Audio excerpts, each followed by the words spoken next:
Hello everyone and welcome to another live from the workshop. So you may have seen this in my teaser. So what I'm going to do today is I'm going to be making the Metaltron Dalek from the Series 1 episode Dalek, but this is going to be the open version. I've already made an open Dalek. I made Dalek Khan, and this is from a older series Dalek. It's much bigger and wider, as you can see, than the newer variants, which is what this is. This is a Crucible Dalek, Crucible Dalek, sorry. It had a broken arm, so I've replaced it with a standard one. So essentially what I'm going to do is the same sort of thing here, but I'm going to have the top as well opening, and with the Mutant Reveal Dalek inside. I've already cut open the space and removed the bars and slightly modified this to fit. So that is what we're going to be doing next. I have actually already made a Metaltron Dalek, but I made the grimy version that was seen at the start of the episode with the bent panels, and this is in fact a talking one.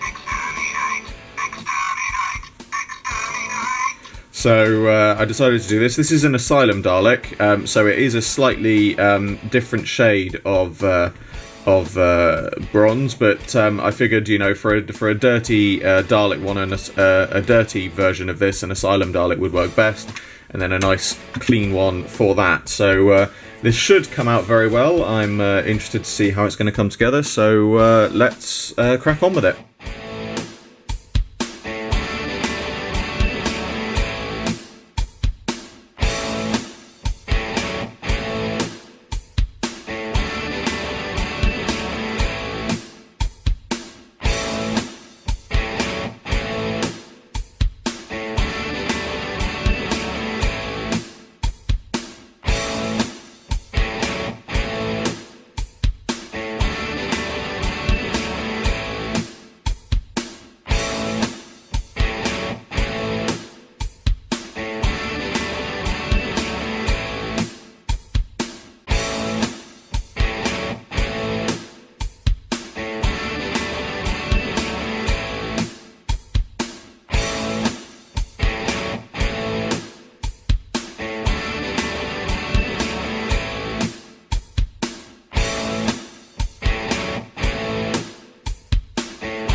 And here is my finished open Metaltron Dalek.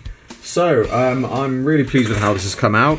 I had a bit of a problem with the fact that there was a gap, and it still is a bit of a gap, in between the head and the top of the chair that the Dalek sits in, but there's not a lot really, unfortunately, I can do about that, because I can't make the section any smaller. But it does show, actually, the size difference between the older new series sculpt and this one, which is the newer series sculpt. But it really does.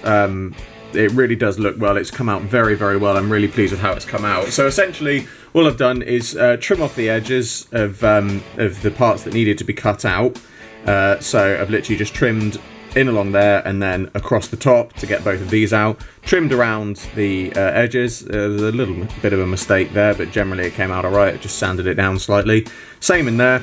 And then here, I've literally just used some plasticard rod, which I sprayed silver for the arms, and then just stuck them in place with hot glue. It's a really nice figure to have, actually, I think, because I've seen a big, tall, sort of 12-inch, no, a bit less than that, probably about 8-inch diorama version. Which was very good. I think it was made by Weta Studios, people that do a lot of the Lord of the Rings stuff. And it was a very, very, very good likeness, but I just couldn't afford it at the time, unfortunately. And I have seen them around still, but they're still quite expensive. So it's quite nice to have this in a 5-inch version, you know, to have this sort of open Dalek look. I think it's very good. It's a very good way of having a Dalek on display. If you've got a mutant reveal Dalek spare, obviously, as I said, you know, I've used a newer series sculpt on this, but there's no reason why this wouldn't work with one of the older new series sculpts, like the original mutant reveal Dalek casing that it came with. You could still do the same thing. I just wanted it to, you know, to fit a bit more with a newer new series build. So, yeah, as always, I hope you enjoyed this video. Like, favourite, subscribe, share, it really helps me out a lot. And I shall see you all with another video very soon.